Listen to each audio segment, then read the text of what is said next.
So welcome to Jumbo IS and welcome to our lecture series called Daily News in Shorts. In this lecture series, we cover a particular day's current affairs in a very short span of time within 30 minutes. The idea is very simple. We want you to cover your current affairs on a daily basis, but we don't want you to spend your entire day just reading the newspaper. Therefore, we will cover the day's current affairs within 30 minutes. Now, just watching this lecture within 30 minutes would be job half done, because just after watching it, you need to spend some more time revising this lecture. Why? Well, revision helps in consolidating these current affairs in your memory. Otherwise, you'll quickly forget them. Now, you can revise these current affairs from the notes provided by us, and these notes shall be shared on our Telegram platform. The link to our Telegram channel is provided in the comment section just below this video. Okay then, let's begin today's discussion. But first, let's take a look at the list of topics that we shall cover today. So in total, we'll be covering these 4 topics because these are the only 4 topics that are important from the perspective of civil services examination. Number 1 in this list is Advanced Medium Combat Aircraft, AMCA.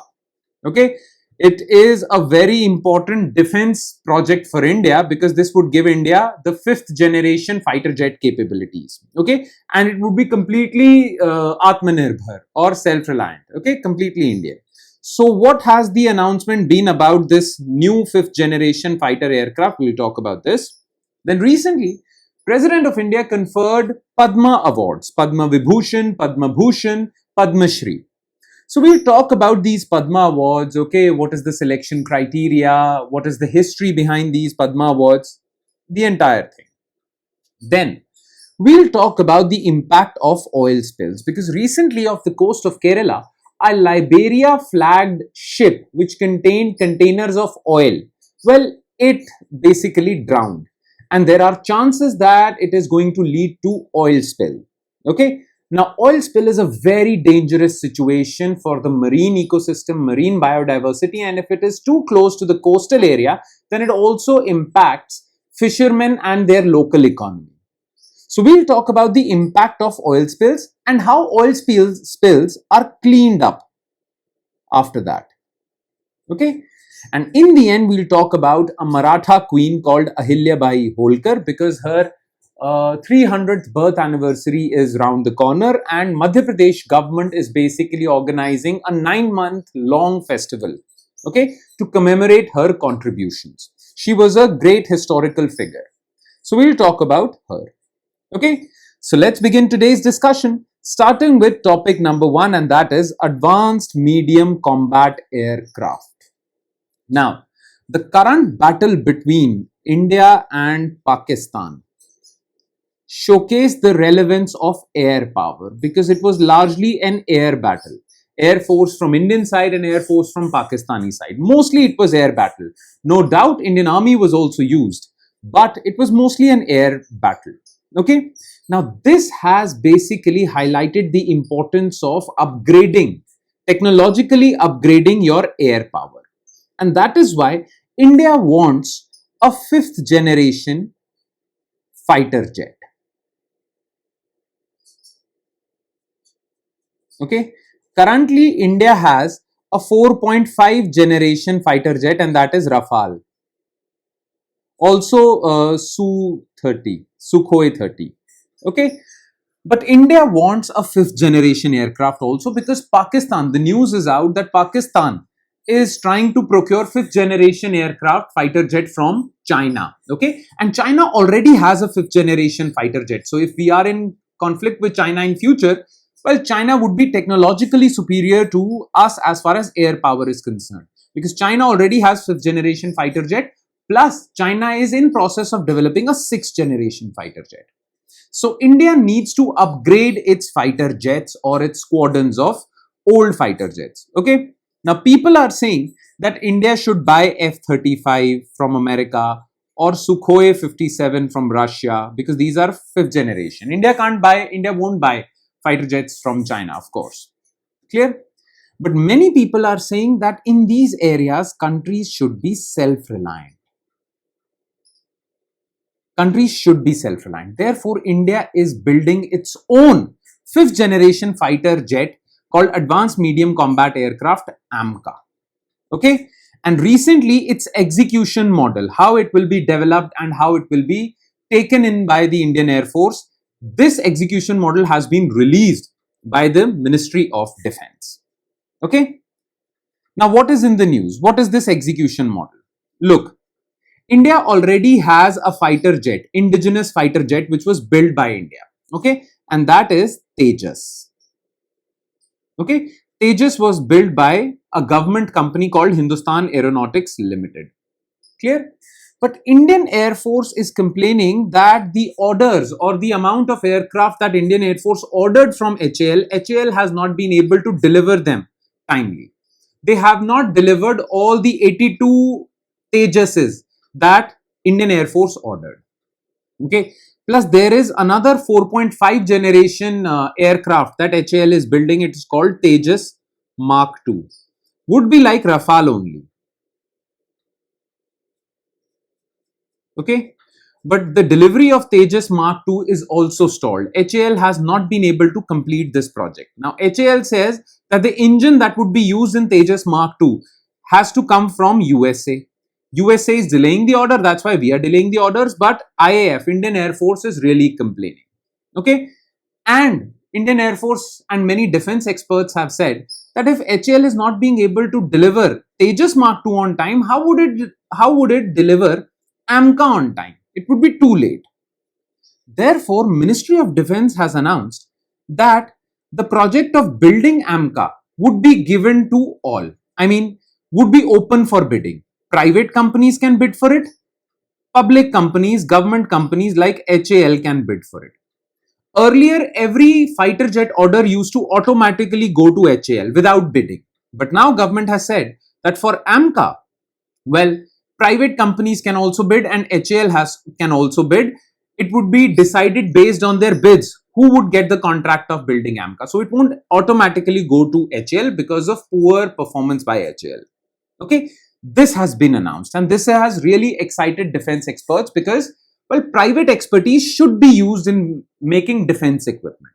Okay, now this entire project will be overseen by DRDO's Aeronautical Development Agency. So ADA will design this aircraft, okay, and private companies or HAL can manufacture it. So this program, this execution model is spearheaded by ADA. ADA will handle design and manufacturing would be taken care of by the bidder. If it's private bidder who wins the bid, well, they'll get the project. If HAL does that, then HAL gets it. Okay. So this is very good news.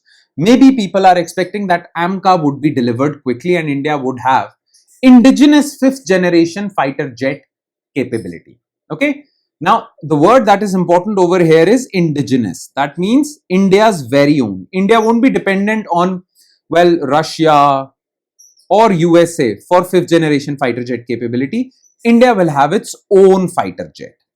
Clear? Now, about AMCA. So, it will be 25-ton twin engine aircraft with advanced stealth features. Stealth feature means that it would be difficult to detect it on a radar. So, this fighter jet can enter enemy territory and it would be difficult for enemy radars to detect them. That is what we mean by stealth. It will have advanced sensors. So, this fighter aircraft will have advanced radar with itself to detect enemy aircraft. And it will have a tank of weapons in its inner belly. Okay. It will have a big fuel tank which can carry 6.5 tons of aviation turbine fuel. Okay. AMCA Mark I version 1 will fly on 90 kilonewton class engine, which will be manufactured by General Electric 414 of USA. Okay. So the engine for AMCA Mark I would be procured from USA. But we also want to be Atmanirbhar or self-reliant as far as engines are also concerned.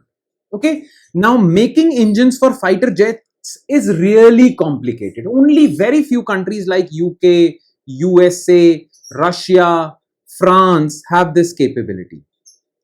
Fighter jets are, the engines of fighter jets is very difficult to make.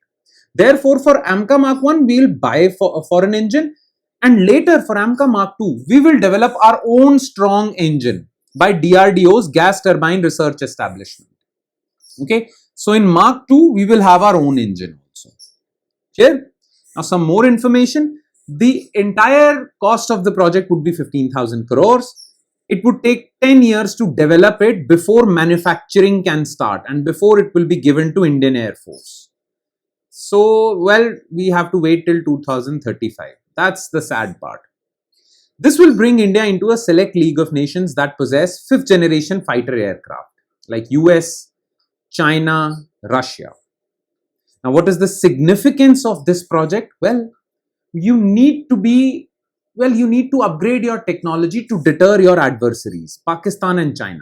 Pakistan is already in the pipeline to procure Chinese 5th generation fighter jet, and China is already working on 6th generation fighter jet. So we need to deter our adversaries. Plus, if we develop AMCA on our own, well, this would be very good news for Atmanirbharta, self-reliance, India's very own defense industrial complex. Okay, so let's see how this project pans out. Okay then, now let's move on to topic number 2, which is Padma Awards. So President Draupadi Murmu has presented Padma Awards. Padma Vibhushan to Justice Jagdish Singh Kheher, Padma Shri to Pandit Ram Mandvi for his contribution to Muria wood art, Padma Bhushan to Bibek Debroy, and this award has been given posthumously. That means Bibek Debroy has already died, his wife received the award. And Padma Bhushan again to Sadhvi Ritambra for social work. Okay, so these Padma Awards were given. Remember, there are 3 categories of Padma Awards. Padma Vibhushan, which is the highest, Padma Bhushan, and Padma Shri. Alright, now about these Padma Awards. So these Padma Awards are one of the highest civilian honors. They are given to civilians for their extraordinary contribution towards national development. Okay, now these are one of the highest. The highest civilian honor is Bharat Ratna. Remember this. After Bharat Ratna, then the next highest is Padma Awards. Okay. Now they were established. Bharat Ratna and Padma Vibhushan were established in 1954 and are awarded every year. Mostly on Republic Day, but sometimes on other occasions as well. Now Padma Vibhushan, the highest one, is given for exceptional and distinguished service. Padma Bhushan for distinguished service of high order. Padma Shri for distinguished service. Okay. Padma Vibhushan is rank 1, Padma Bhushan rank 2, Padma Shri rank 3. Okay. Now, everyone, all Indian citizens are eligible for Padma Awards, even government servants. Okay. Government servants are not eligible for Padma Awards. All citizens of India are eligible for Padma Awards, but not government citizens except government doctors and scientists. They are eligible.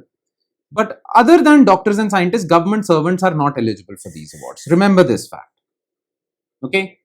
Now, as far as the selection is concerned, well, the nomination is open to the public. People can give their own suggestions who should be given this Padma Award.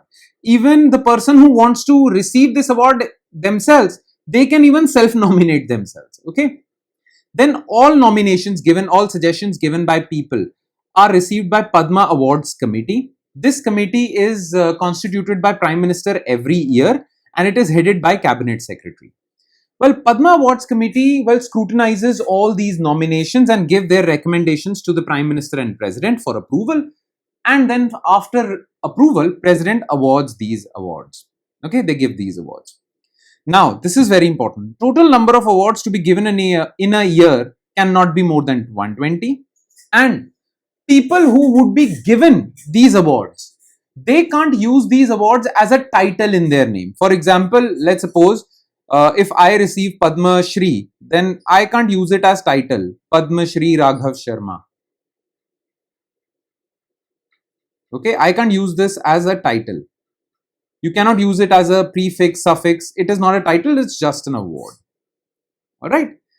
Now, as far as the history of these awards are concerned, well, they were established in 1954. Bharat Ratna and Padma Vibhushan were established.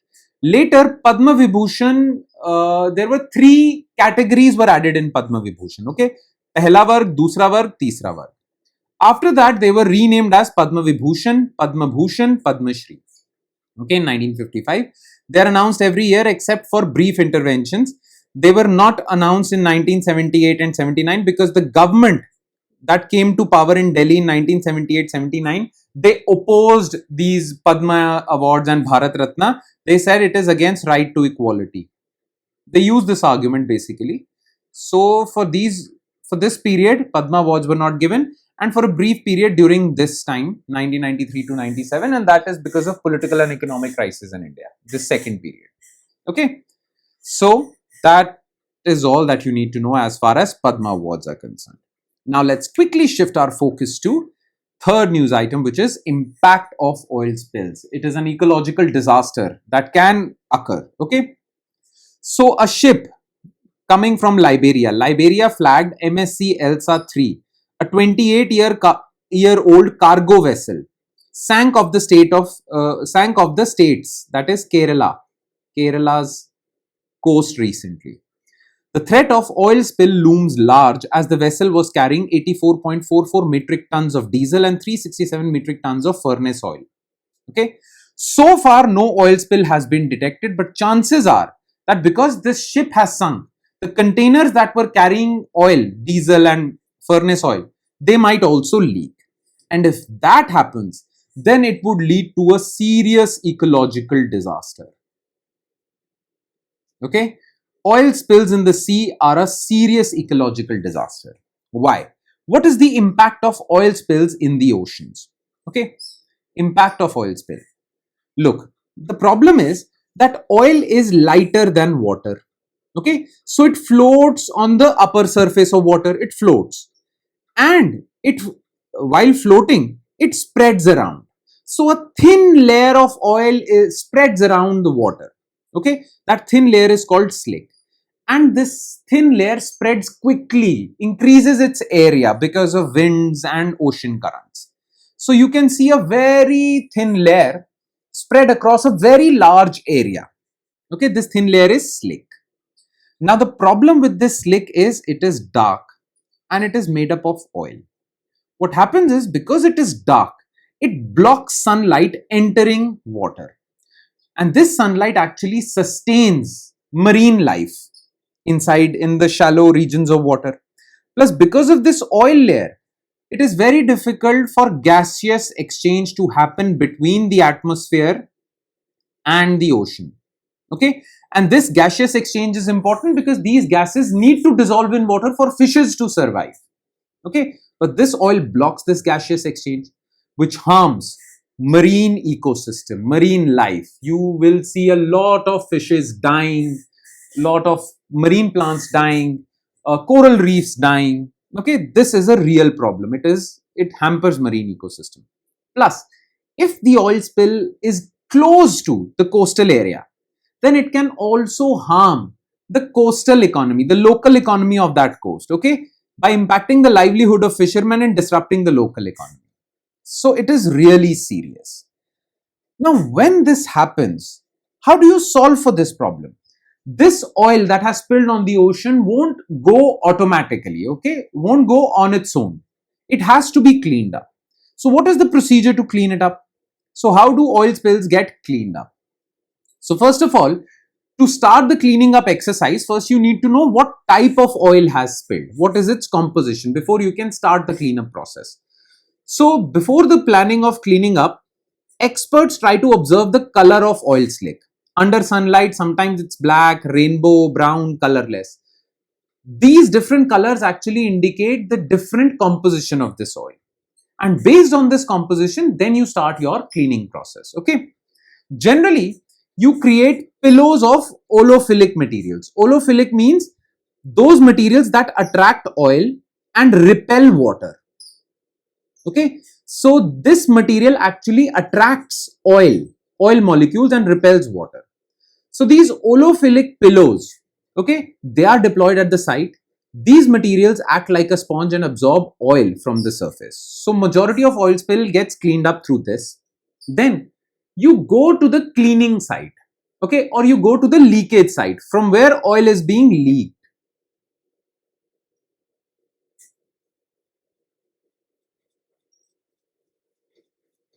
And there you use cotton sheets.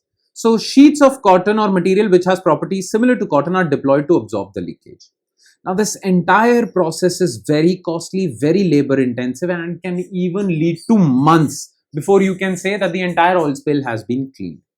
So let's hope this doesn't happen off the coast of Kerala. No oil spill happens. As of now, no oil spill has been detected.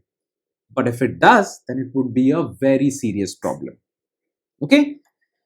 And now let's move on to fourth news item and the last news item of the day, and that is Ahilyabai Holkar. So Madhya Pradesh government is gearing up for a 9-month celebration of 300th birth anniversary of 18th century Maratha queen Ahilyabai Holkar. At a recent cabinet meeting held at Ahilyabai's Rajwada Palace in Indore, Mohan Yadav, the CM of Madhya Pradesh government, approved 3,876 crore worth of development projects related to the campaign and sanctioned a youth training program named after her to provide interest subsidies on loans. Basically, Madhya Pradesh government is celebrating this Maratha queen. And the reason why Madhya Pradesh government is doing that is because her headquarters were in Indore. Okay? Holkars were ruling from Indore. Alright? Now, about this Maratha queen. So, she is very famous. Okay? Maharani Ahilyabai Holkar was a Holkar queen of Maratha Malwa kingdom. She was militarily trained under her father-in-law Malhar Rao Holkar, and that is why, because she was militarily trained, she has personally led armies into battle as well. Okay, now that's really significant. Now she passed away in August 13, 1795 at the age of 70, and a British historian gave her the title of Philosopher Queen. She was really famous. Okay. Now, the reason why she's famous, very famous, is because, well, during the reign of Aurangzeb, Kashi Vishwanath temple at Banaras, Varanasi, was in ruins. So she took steps to restore and renovate Kashi Vishwanath Mandir or temple. Okay? Though she had other contributions as well. There were some administrative contributions. She held daily public darbars or audiences to listen to the problems faced by common people.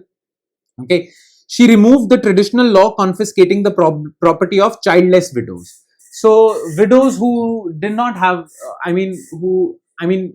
married women who became widows without a child, where their property used to get confiscated under law, she removed that law. So these are her feminist credentials. She also established a textile industry in Maheshwar, and this industry is still famous today for Maheshwari saris. And she is known for being fair. And how fair? She sentenced her only son to death. Okay? When she found that he was guilty of an offense, she sentenced him to death. Okay? So that's how fair she was. She has some cultural contributions as well. She was a great pioneer and builder of Hindu temples. She established many temples and dharmshalas throughout India. Her most notable contribution, as I just mentioned, was the renovation and repair of the famous Kashi Vishwanath temple of 1780. Alright? And that would be all. With that, we conclude today's session. Thank you so much for watching, everyone. And I'm sure it has added value to your preparation. But it would add more value if you'll revise this lecture as well. So please do not forget to revise this lecture. And I would sign off now with the promise of seeing you again with another set of news items. Thank you, everyone.